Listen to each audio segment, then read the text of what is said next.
friends! Today I'm reading Ada Twist, Scientist by Andrea Beaty.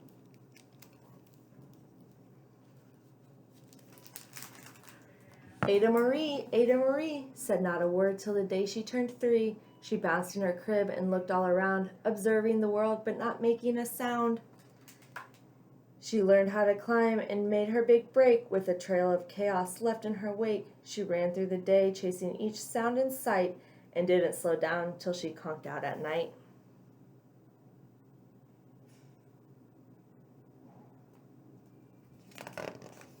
Her parents were frazzled, but tried not to freak as Ada grew bigger and still did not speak. Clearly young Ada, with lots in her head, would have something to say when it ought to be said.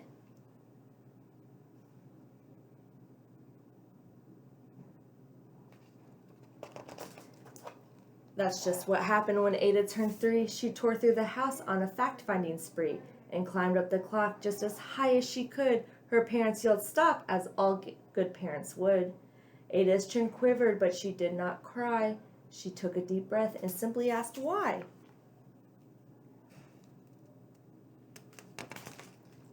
Why does it tick and why does it talk? Why don't we call it a granddaughter clock? Why are there pointy things stuck to a rose? Why are there hairs up inside of your nose? She started with why and then what, how, and when. By bedtime she came back to why once again.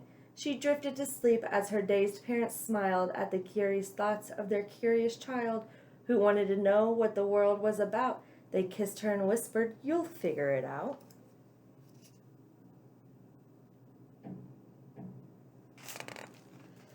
Her parents kept up with their high-flying kid, whose questions and chaos both grew as she did.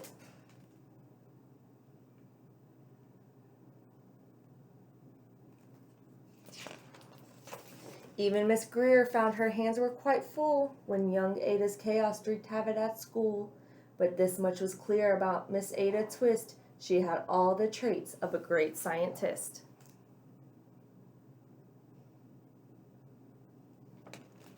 Ada was busy that first day of spring, testing the sound that made mockingbirds sing, when a horrible stench whacked her right in the nose, a pungent aroma that curled her toes. "Zowie," said Ada, which got her to thinking. What was the source of this terrible stinking? How does a nose know when there's something to smell, and does it still stink if there's no nose to tell? She rattled off questions and tapped on her chin. She'd start at the start where she'd ought to begin. A mystery, a riddle, a puzzle, a quest. This was the moment that Ada loved best.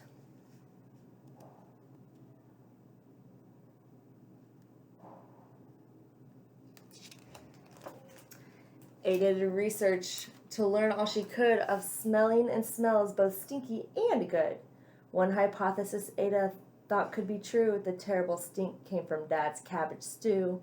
She tested and tested, but soon Ada knew it was time to come up with hypothesis 2.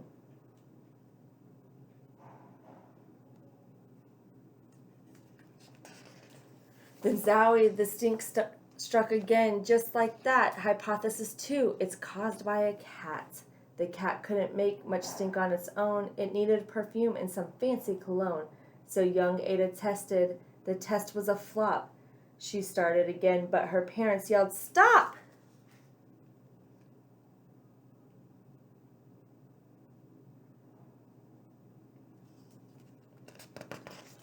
Ada Marie, to the thinking chair now by the time we count 3.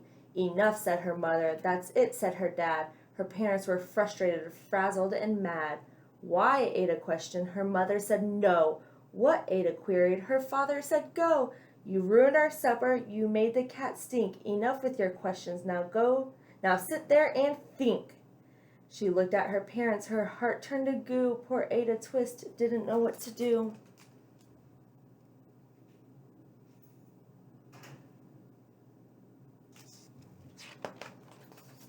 She sat all alone by herself in the hall, and Ada once more could say nothing at all.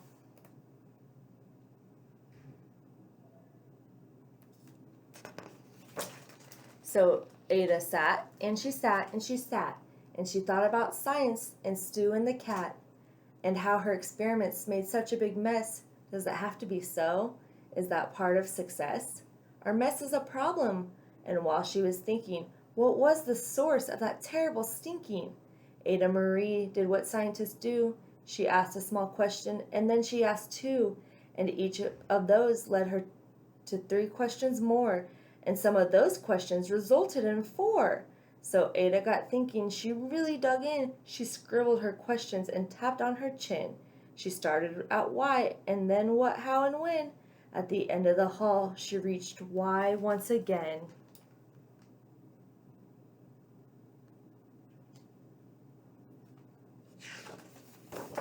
Her parents calmed down and they came back to talk. They looked at their hallway and just had to gawk. No patch of bare paint could be seen on the wall. The thinking chair was now a great thinking hall. They watched their young daughter and sighed as they did. What would they do with this curious kid who wanted to know what the world was about? They smiled and whispered, "We'll figure it out."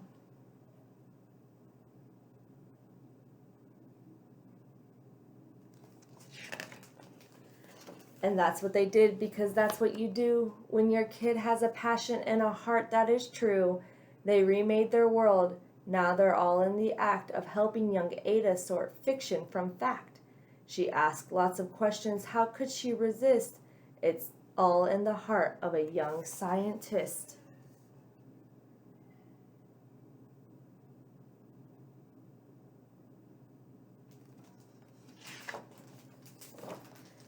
And as for that smell, what can Ada Twist do but learn all she can with her friends in grade 2?